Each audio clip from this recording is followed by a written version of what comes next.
You're listening to Tehachapi with Key Budge, Corey Costello, and Greg Garrett.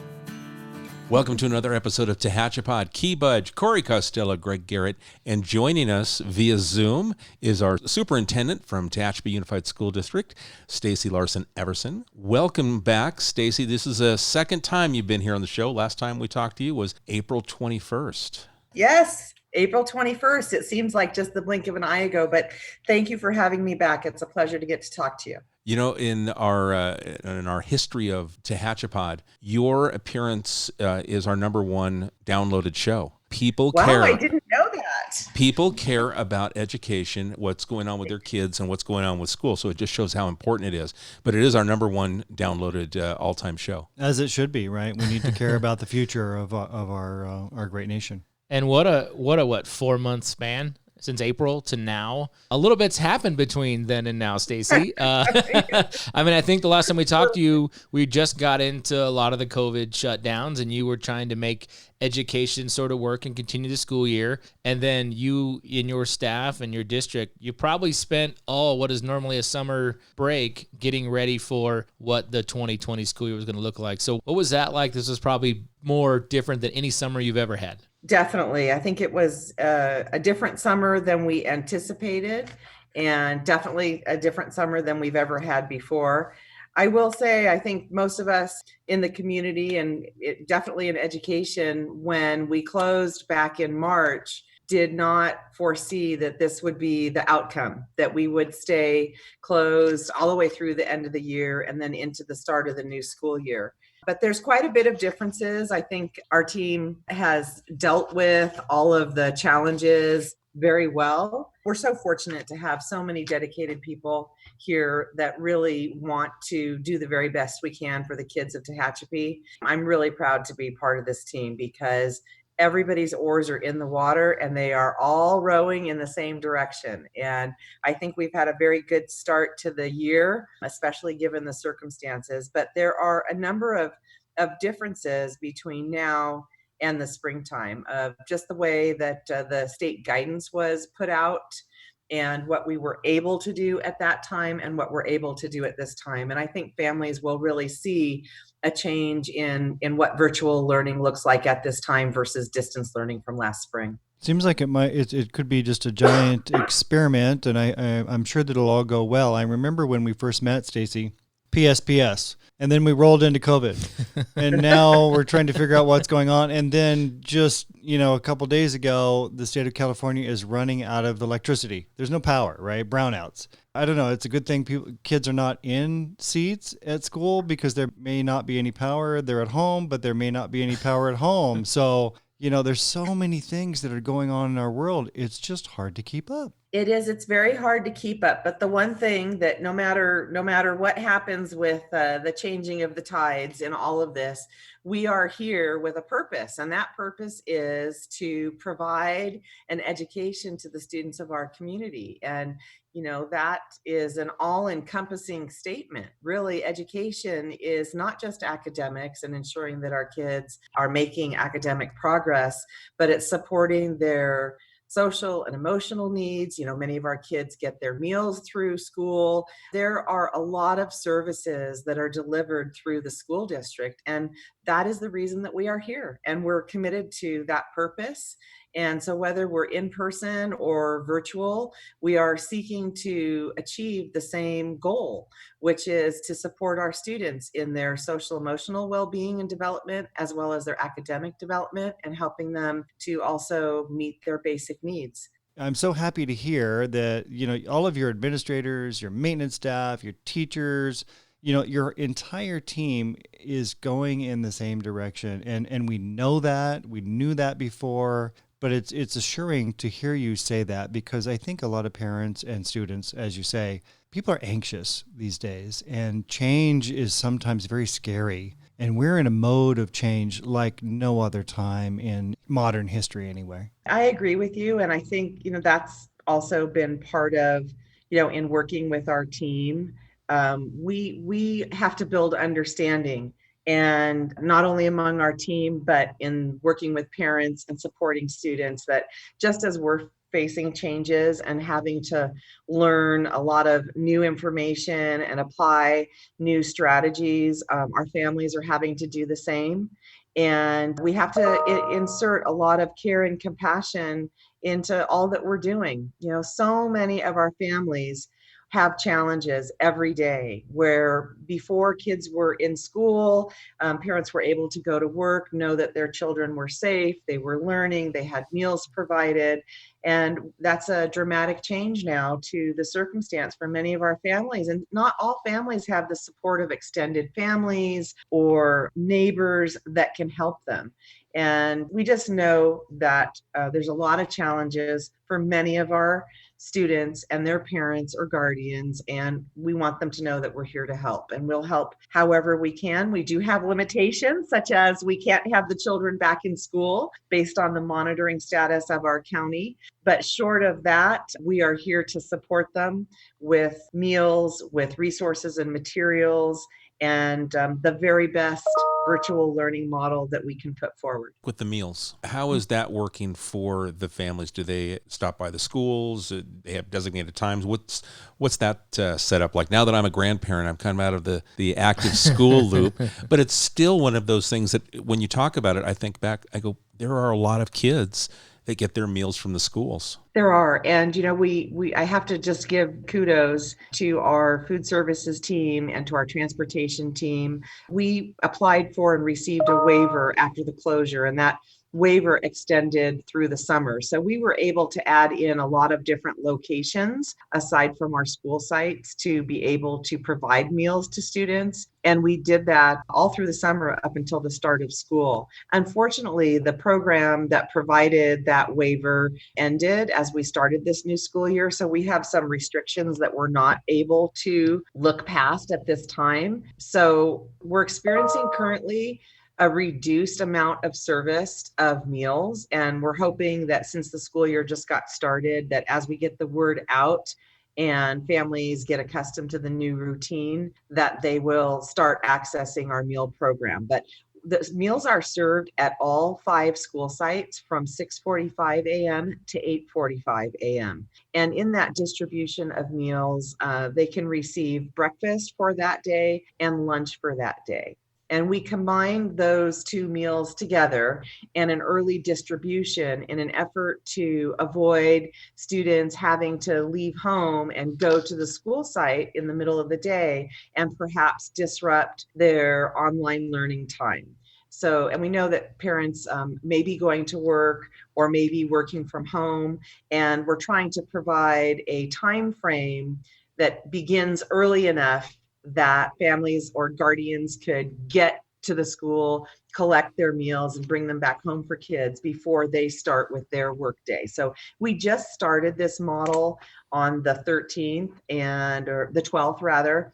And so we're just getting it going now and hoping to get the word out more and more. Let's talk a little bit about the learning options this year for students. The Tehachapi Unified School District Board voted sort of a hybrid model. I know you're using Canvas as the sort of virtual learning platform for schools, but also you have the Tehachapi Independent Learning Academy option as well for parents. And I know people that have chosen both based on maybe the learning ability of their children. And one is in, doing the Canvas virtual experience. One is doing independent learning. So you all had some options and you effectively used both of those. So what do those 2 programs kind of bring and what are, I guess, the differences in the 2? Sure. Well, I think it's important, as you pointed out, that parents have a choice. There's so much in the situation that is out of our control and that none of us have chosen, that it is really important to us that parents, they know their children best, and we're going to support them no matter which model that they pick. But we did want them to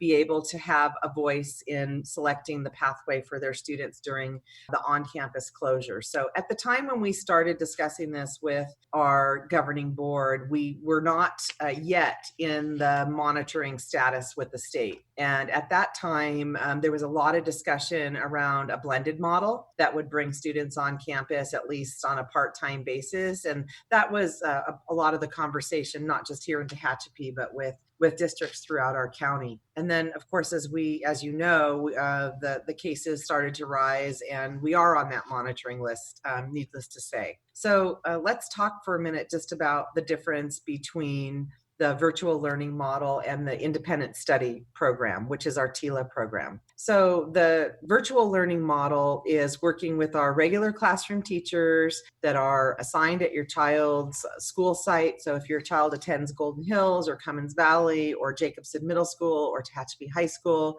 they would still be attending that school, and their classes would be, and instruction would be provided by the staff that is at that school. We worked very hard with our bargaining unit teams, both our classified staff and our certificated staff, to get agreements in place that would really focus on service to our students and provide a lot of flexibility and support. So our teachers at all of our campuses are providing that instruction. Some of them are doing it from home, some from the campus, most of them on a blended schedule themselves. Of course, we've prioritized cleaning and other mitigation of COVID strategies so that our team will feel comfortable being on campus and coordinating students' learning. So in that model, the Canvas model, as you're calling it, that's our regular instruction. And administrators worked with their teachers to develop a schedule for their school so that we could communicate out to parents the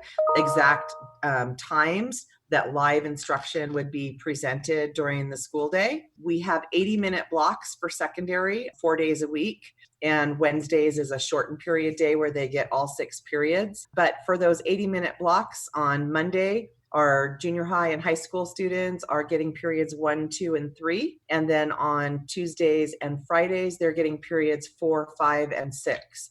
And then, as I mentioned, Wednesdays, they're having a shortened period, about 30 minutes of live instruction that's happening with all 6 periods. We had a lot of conversation, the reason being wanting to be sensitive to the amount of screen time that our students have to do each day, in addition to carrying out the academic classwork that they need to complete. And I don't know about all of you, but I've spent many days during this time that I have been Zooming just about all day long with various meetings. And it's not as easy as one would think, right? It's pretty tiring. It's fatiguing. Yeah, absolutely. Yeah, so we're trying to make sure that the kids get that live instruction from their teacher. But I think based on the input from our team, we really felt that 4 days a week, limiting it to 3 periods a day and having those periods be extended instead of 50 minutes to 80 minutes was a better support for our students. So that is what's happening at the secondary model. And in our elementary classrooms, each school site for Cummins Valley, Golden Hills, and Tompkins Elementary have variations in their schedule that they coordinated with their team so that kindergarten delivers their blocks of live instruction at a time that is different from each of the other grades that their site serves, so up to 5th grade, because we recognize that some families have a kindergartner, a 2nd grader, and a 4th grader, and a parent or a guardian or a caregiver might be trying to manage all of that and help students. So we were really trying to develop schedules that would not have everybody doing their live instruction with students at the same time. And all of those schedules are on the school websites and have been sent out to parents. And so far, I think that part of it is working really, really well. And I'm grateful to our team of administrators and teachers for the amount of time and care and attention to detail that they put into developing these schedules for the betterment of our students. So that's the live instruction that is happening. For most of our students, they will, no matter what grade level they're in, they will have a minimum of 2 live instructional blocks per day if they're K-5. And if they are secondary, they will have a minimum of 3 per day, 1 for each class period. And that live instruction is the direct instruction when the teacher is teaching a lesson and explaining the next step of the work that the students need to do. But also part of that virtual learning model includes the work that the student will need to complete, whether they're writing a story or filming their own video reaction to reading a story and submitting that to the teacher. There's the time that students are spending in school not only includes the direct instruction time, but the time that it takes students to complete the academic assignments. And the Canvas system is very robust. I know that there were some challenges last year as we piloted that program, but we're one of 26 other districts in our county who have launched with Canvas this year. We have had an incredible amount of professional development for teachers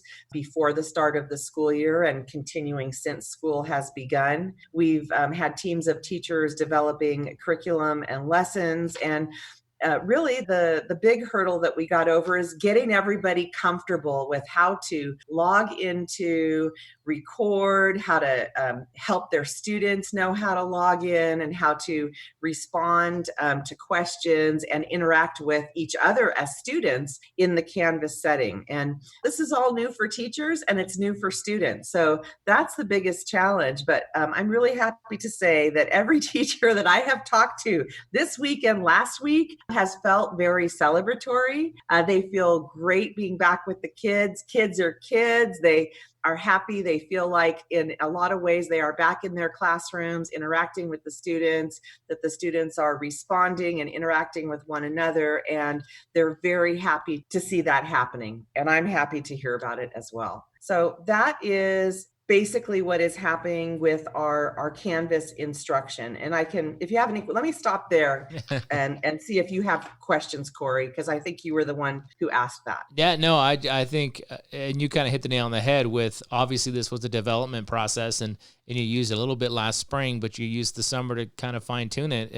And some of us were talking this morning. I mean, I haven't heard many, other than that first day, like, I got to get 3 kids logged on to different classes and figuring out that part. Other than that, it sounds like most parents have been able to deal with it, and their student, they probably just let their student do it, and they probably figured it out. Let's be honest with you. I mean, these kids know how to use technology better than their parents. They do, and speaking of the technology, that's the biggest hurdle. I will share with you that we have ordered nearly 4,000 Chromebooks since last spring, and us, just like everybody else in the nation. I mean, you can think about what items were in short supply last spring, right? That nobody could find, or the delivery was taking an extra amount of time. And that's some of a challenge that we have been faced with is, although we ordered Chromebooks quite some time ago, they're trickling in. So just last week, we had 2 days where one day we had received 500 and the following day we received another 250. And we have, again, a great team who's working hard to, just as quickly as we're receiving devices, to turn around and check those out to parents. And we're using an online appointment system to do that. And I know that has been a frustration for parents, is just getting more Chromebooks in their hands. And so our first goal for this year has been to make sure every family has one Chromebook to start with. And now we're at that point where we're circling back around and trying to get multiples in the hands of those families that may have, 2, 3, or 4 kids. They don't have enough devices at home. So we're trying to get them those additional devices. And so anybody there who's still struggling to get a device, I'm directly asking for them to reach out to their school administrator to let us know. We are committed to making sure that all of our kids have what they need to start the school year, including a technology device, but also their books and crayons and markers and rulers and highlighters and all of those things. We distributed over 4,000 Canvas bags, really nice Canvas bags, by the way, that have our Tehachapi Unified School District logo on them. But we gave really nice Canvas bags to our families so that they could have all of their school supplies in there. Not a traditional backpack, because this isn't a traditional start to the school year, but a bag that can help them with those things that are going back and forth from the school, picking up their composition books, their student workbooks for math, language arts, and their textbooks and so forth. And of course, their Chromebooks. So the technology has been a very big piece. I think that's the biggest question that we had the first day of school was parents just needing help with, how do I log in? How do I get in through Canvas? How do I get on the system? Just our team reaching out. We have a Zendesk, that's what we call it. It's a help desk. They can enter into that through our district website so they can get technology help if they need it. And again, I just can't say enough about our technology team and for that matter, our whole team, both classified and certificated, who have really been pulling together to get these Chromebooks out quickly. I don't know if you've ever gotten a delivery of 500 Chromebooks at 2:30 in the afternoon and started passing them out the next day. But there's a lot of work that goes behind that, as well as following all of the proper COVID procedures for distancing and managing the sanitization and so forth. So it has been a great team effort. We're working towards getting those multiple Chromebooks out to those families who need them. But if families don't need a device, we're asking that they don't take one because they can use their personal desktop or personal laptop to log in and go into Canvas and do all that they need to do. But of course, if they do need one, then we're happy to provide it. And most of the challenges that we find that people have with their home equipment is that they may not have a microphone or a video camera, and therefore that would have a limited participation for their student. And we want students to be able to see and hear their teacher as well as see and hear their classmates. It's very important that they feel connected with their whole school, meaning the other students and with their teachers as well, so that they can have as robust of an online experience as possible. Stacey, it sounds like you and your team have done an incredible job. I've been sitting here listening in awe, actually. I knew you guys were working hard behind the scenes, literally 7 days a week, thinking about the teachers and how this transition is going to take place, the anxiety levels, all of those things. You could go on and on and on. And there will be hurdles in the future and opportunities for sure as we move forward. But, you talked about the technology and some of the anxiety there. Are there any other questions, frequently asked questions that parents have called in to the district office that we may be able to share real quick and alleviate some of those concerns, maybe one or two? Sure. I think one of the questions that they have is what we started down, and I'm probably the one who went off the pathway because I got on a roll there. But I think Corey had asked, what's the difference between the Canvas program and the independent study program? And so we just spent several minutes talking about that.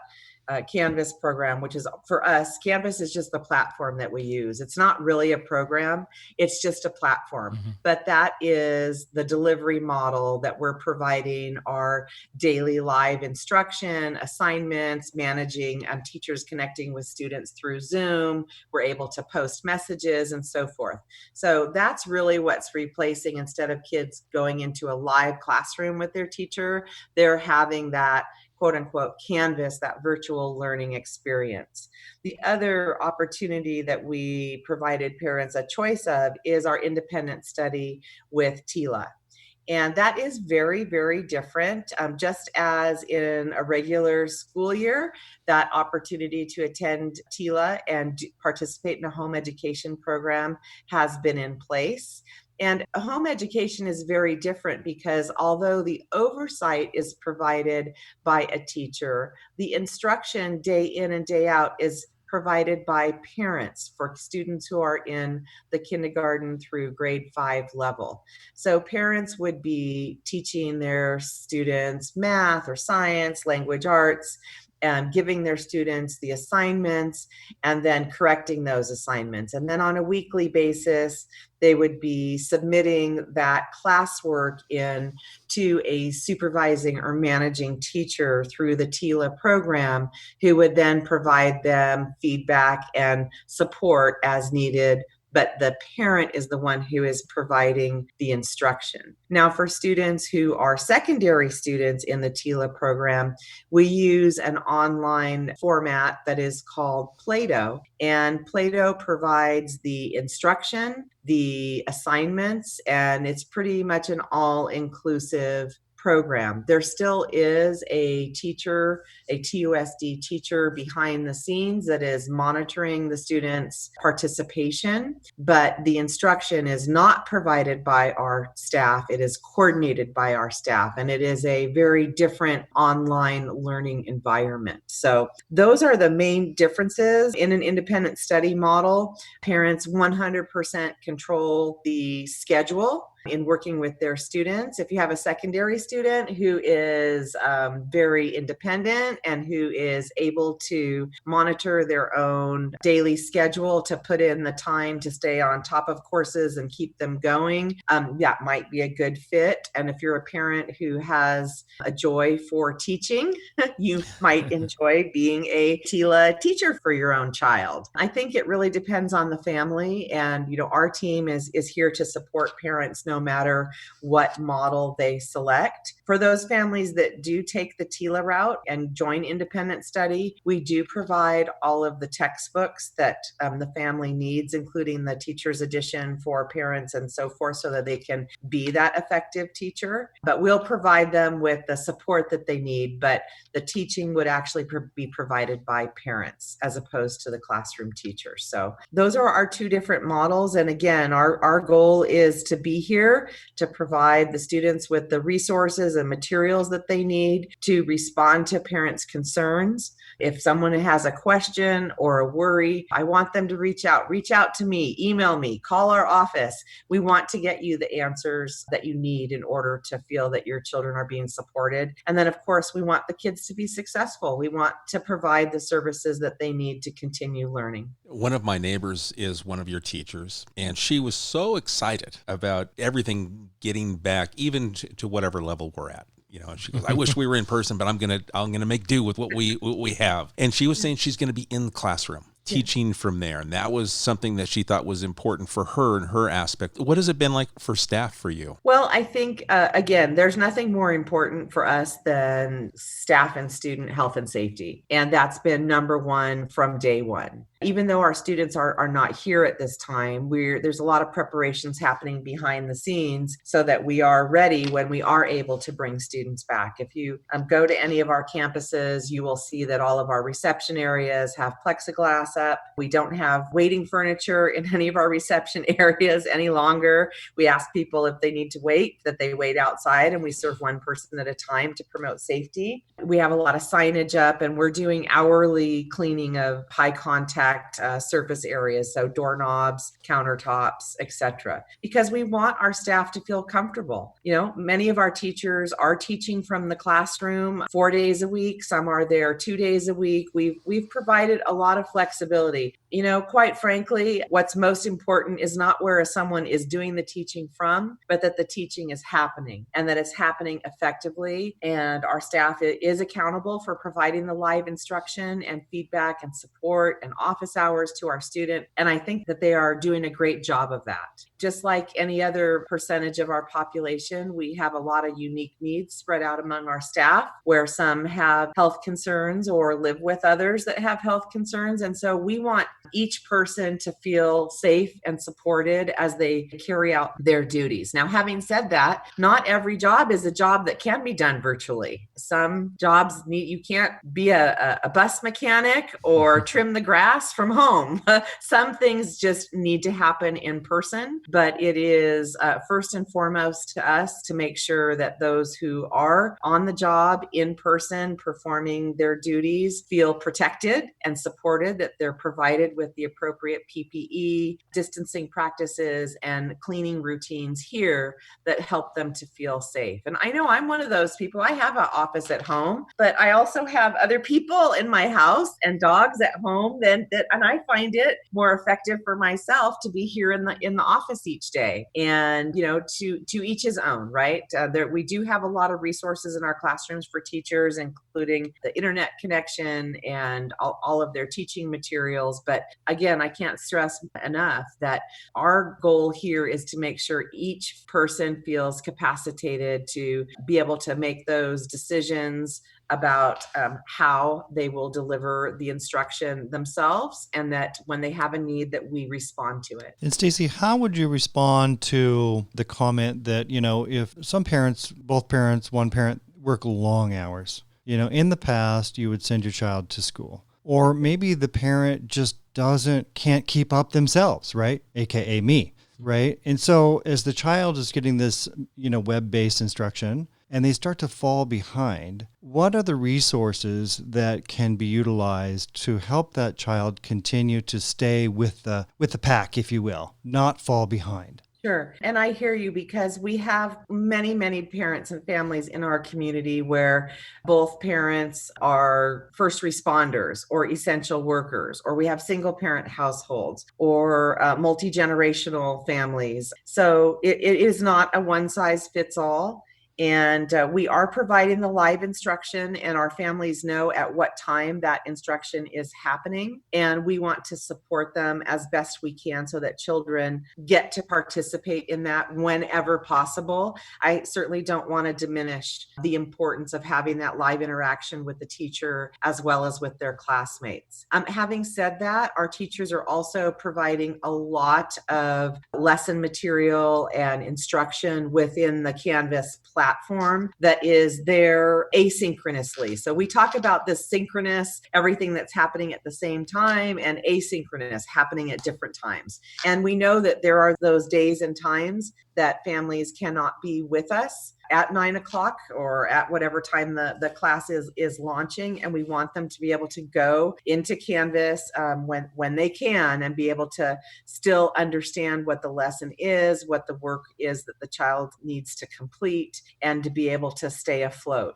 The other piece that's very important is not only the asynchronous aspects that are there available within Canvas, but is that every teacher has office hours. And when we talk about office hours, that seems almost like an oxymoron, right? When we talk about it when we're not on campus, but they're virtual office hours. So they're effectively have an open Zoom, an open meeting on a daily basis, that they are there and the room is open for parents and students to join in that time frame and be able to ask questions, get one-on-one help, etc. And I think this is an essential part of the schedule that we built. Aside from that, we have a lot of our support staff who are working each day, and they are there to support our students, to, in addition to the teacher, guide small group instruction, to reach out to those families that may have a struggle with technology or with a specific concept. We have as many hands on deck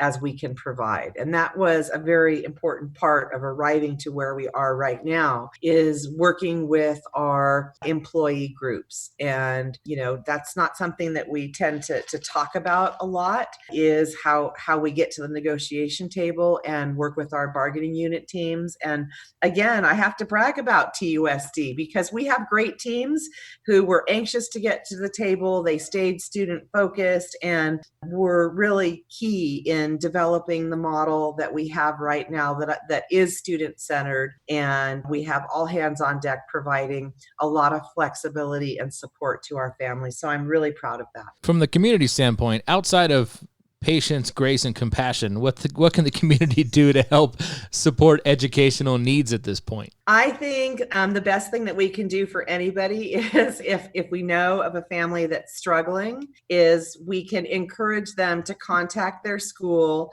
or contact the district. The school offices are open Monday, Tuesday, Thursday, and Friday for in-person service from 9 to 2. So they could just go right in the lobby and talk to a live person face to face with a mask on, all have you, but still face-to-face service. So they can do that. They can call us. They can come by here at the district office, same hours, same days, Monday, Tuesday, Thursday, Friday from 9 to 2. Our lobby is open. If they choose to call, we are taking telephone calls and providing support telephonically from 7:30 to 4:30. And I would just encourage anybody who needs help, or they hear of somebody who needs help, as the first rung on the ladder, call us or come see us. And we will do everything that we can to get you the support and help that our families need. The other thing too is, I know many of our community members are part of Rotary or Kiwanis or other service groups. And I would encourage our service groups to think of mentoring our students. Some of them, because that can be done virtually as well. We'd love to work with any service group that's out there, and we can coordinate folks who can be checking in with our students. They might be able to help with tutoring, or just having students know that someone's there to talk to them, encourage them, see what help they need, and be an advocate on their behalf. So anyone who's interested in doing that kind of work could reach out directly to me, contact us here at the district office, and we will figure out a way to make it happen. It takes a village, doesn't it? It takes a village. It does. And I'll remind you, if the city of Tehachapi can help the district in any way, we're always here to help. We're great partners in this community, so we'll keep that up. Just don't let me tutor math. Not I can't tutor math either. I got a lot of things I can help and tutor with, but math is not one of them. What is that you can help tutor with? Because I haven't figured it out yet, so I don't know. I think, you need to be a little more generous of spirit, Craig. There you go. Remember what I said about patience, grace, and compassion? Oh, no, he just wants Somebody didn't get the memo. Yeah, he wants Warrior football to start playing again. He's right, been itching, as we all have, right? December. Education is it's the full gamut, right? It's everything from A to Z, and we appreciate what you and your team have been able to pull off in such a short amount of time. It's quite incredible. Well, thank you for that. And you guys are a great team yourselves, and we appreciate all your support and partnership. And if there's anything that we can do to help you, you be sure to let us know as well. We appreciate that. I do have one more question. Dealing with Wi-Fi. I know last year you set up some hot spots at the schools. Is that going to continue again this year, or do we have additional? Because not everyone has access to it. I know it's probably getting to be a shrinking number, but that's got to be one of the challenges. It is. So every school does have access point outside in the parking lot, as well as the district office. Anybody, it doesn't even have to be a student. If you're a parent, you'd want to download something onto a device so that you can take it home and your student can do the work. They can swing into one of our school parking lots or here at the district office, use the Wi-Fi, and then head on home. It's very simple. It's TUSD_students. So if you pull into the parking lot and you're trying to figure out which network is it, that's the one. It's one password for all of the Wi-Fi throughout the district, and that is connect with a capital CONNECT ! And so that is accessible for students and parents alike to be able to access what they need. It is very challenging, Key, and I'll tell you what, we're unique. And I hear us compared a lot to Bakersfield City or to Mojave and other areas, and we are not them. We are our own unique community. We have families that live in areas where it's very hard to get internet connection.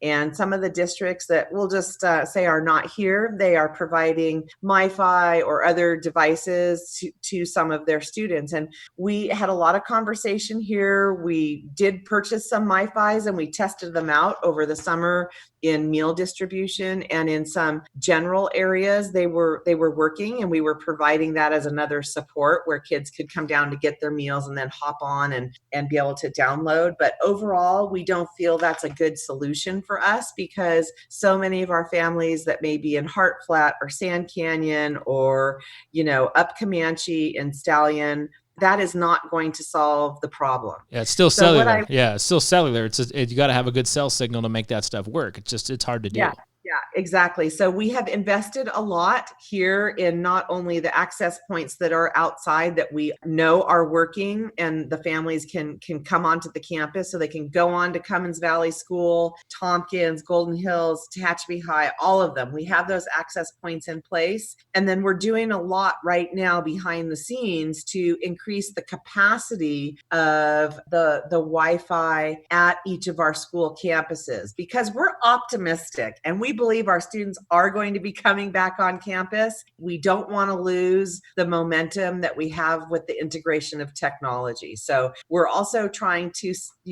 plan for the future as well as meeting our current needs. But I would say anybody who's out there who is having struggles with connectivity, we want to hear from them. We want to help them. We'll work with them to try to figure out what would be best for them. For those families who don't want to have a 100% virtual experience, we can create printed packets. We can save lessons on flash drives. We will work with each individual family to provide them what they need, but they just need to tell us and talk to us so that we can provide that support. Well, it's communication. Like you said, it's one size doesn't fit all. And you guys are trying to make sure you're molding and blend and able to take these different circumstances that come into play and make it the best learning environment possible. Yeah, I got to tell you, I've been in this career for 32 years and I've had 32 first day of schools.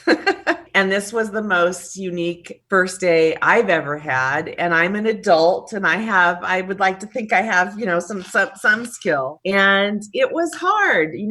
I'm used to seeing brand new shoes and backpacks, and I'm usually holding some child by the hand, helping them find their way to their classroom. And there's a lot of energy as school starts with the first day of school and seeing the kids come with their new haircuts and, just a lot of excitement, right? To be on campus and meet their teachers and see their friends. It was different this year, but I have to say there was still a lot of energy and there was still a lot of excitement. And as a person and as an educator and as an advocate for students, I left that day feeling so proud of our team and seeing our teachers out with signs and easels welcoming their students as they were handing out materials that really it was the best first day that I could have imagined given the situation that we're in. And I know I've said it before, I'm just proud of this team and who we are as a district. Well put. Well put. Great job. Well, Stacy, before we let you go, we've kept you a lot longer than I promised that we'd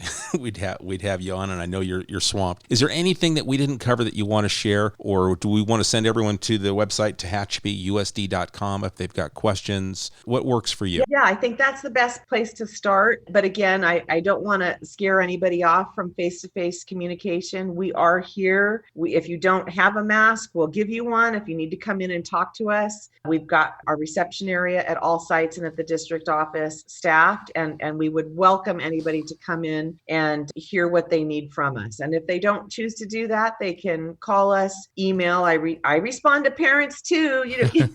So if you have questions or concerns, I am happy to answer those as well. And I keep saying it, but just ask us. We don't want anybody to be frustrated or to not have what they need. So tell us what you need, and we will do our best to support you, because we want all of our students to be successful. Stacy Larson-Everson, our superintendent for Tehachapi Unified School District, thank you for making yourself available. I know how busy you've been because we've been playing the email tag back and forth, but you wanted to make sure that you got this messaging out. So thank you for taking the time with us. We really appreciate it. Thank you for inviting me. All of you are doing a yeoman's job over there, and I appreciate you, and thank you for the invitation. It was a pleasure to talk with you. And we'll talk to you again, hopefully next quarter when everyone's back in class. Yeah, there we go. There we go. I love that optimism. We can't wait. All right. Thanks, Stacy. Thank you. Bye, guys. You're listening to Tehachapod. I think we're so fortunate to have Stacy and her entire team leading the educational efforts in this valley at the public level. Obviously, we have lots of private schools and different things happening, but Stacy and her team are just doing a marvelous job at educating our children and helping us figure out where do we go from here, right? Because it's a new day. And you touched on it briefly, but I mean, what a huge shout out is deserved for the staff at the school district that, they probably, worked harder all summer than normal because they're getting ready for whatever this thing was going to be. And then the network, the IT guys that are trying to order Chromebooks, catalog them and check them out. And, oh yeah, by the way, we got to make sure the network is working because that's plagued some school districts around the area. And as they tried to go to this virtual thing. I mean, this staff, it sounds like and even the teachers are kind of having to probably work more than they had in the past because the schedule is different and the needs of the student are different. So just a huge shout out to the staff and Stacy's team, everybody in the district that's made this work. And it's not perfect. It's not going to be perfect. Nothing is perfect in the COVID-19 world, but man, it seems like they've got a much better plan than I think a lot of other districts across the state. Well, we're reprogramming the way we think, whether it's COVID-19, PSPS, the American public now is being forced to learn more about who we are, how we do it, and how we're going to get from here to there. Yeah. So there are some silver linings here. That's for sure. We're getting tougher. And one thing I'll take away from getting a chance to talk to Stacy now 3 or 4 times in depth is her level of knowledge, commitment, and leadership that she brings to the organization. I know she's been here a little over a year now, but my gosh, we have a question for her and she's there in depth. Yeah. It's not the, I'll scratch the surface with an answer. She gives you the answer and then backs it up with the data that's important. Well balanced. And for me, my son's grown, but I would have confidence, if he was in the school district, that there is good leadership, guidance. I like the word accountability that she used, that this is something new and there will be accountability with staff to make sure that students are learning. Yeah. Those were great words as a parent that I want to hear. And kind of like the city, I've said before, I'm so transparent you can see through me. TUSD, same thing.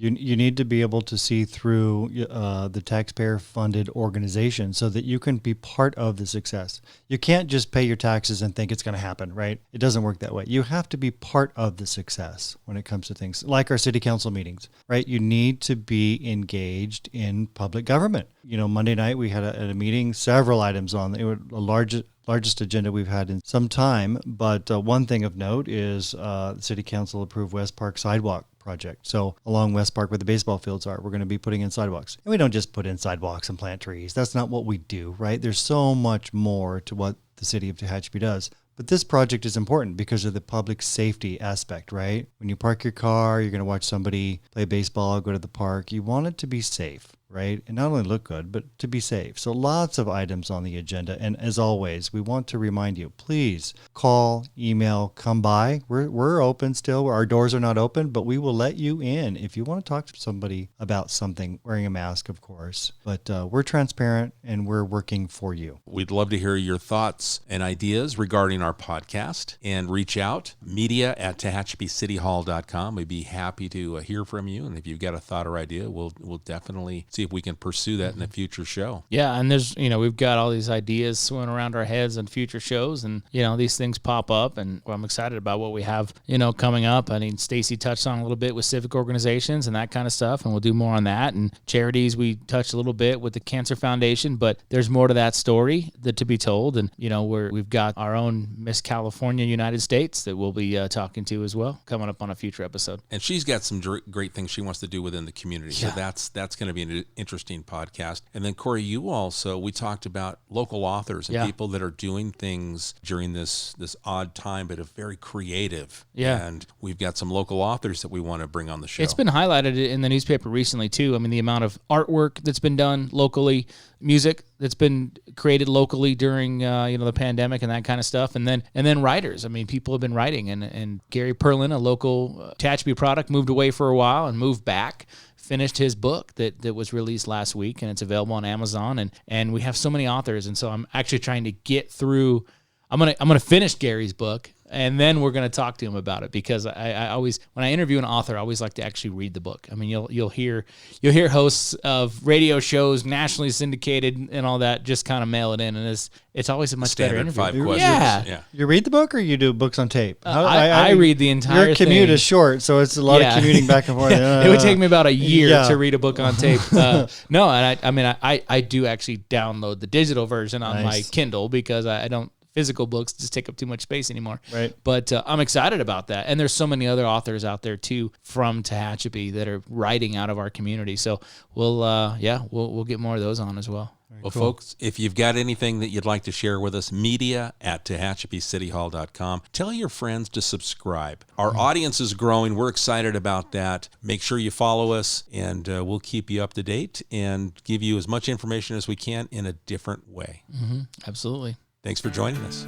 Tehachapod is a conversation about Tehachapi designed for the people who live here or who would like to know more about this mountaintop community. If you have a question you would like answered, email media@tehachapicityhall.com. We will try to answer it on a future episode of Tehachapod.